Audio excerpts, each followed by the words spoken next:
Hi everyone, Assalamualaikum. In the Moons Mini Vlog.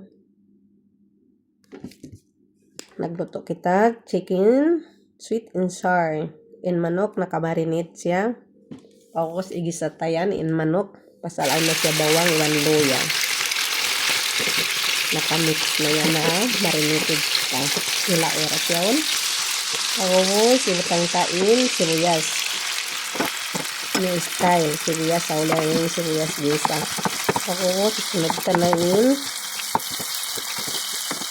in laurel, iban black pepper, iban sin paprika, tapos chili powder, iban black pepper.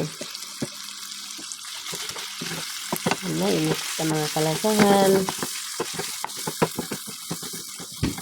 Wala kasi mataw din manok pasal kita rin kumaon, iban kumaon na kita ang pagkatapay ng yan biyotangan ta tubig para di masunog.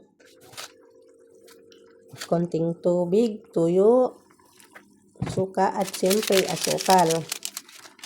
Pero siguro hindi na nakita yung asukal dyan sa paglagay dahil sa pag-speed natin. Nilagyan natin para makuha ang tamang timpla ng alat, asin at tamis.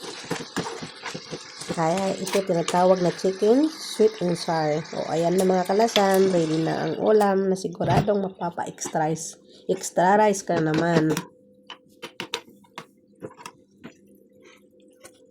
Kain na mga kalasan before kita painang kumaon na kita.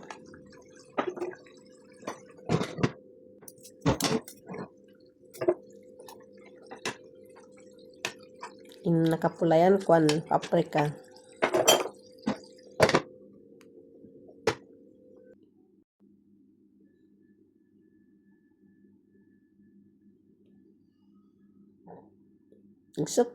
Thank you for watching.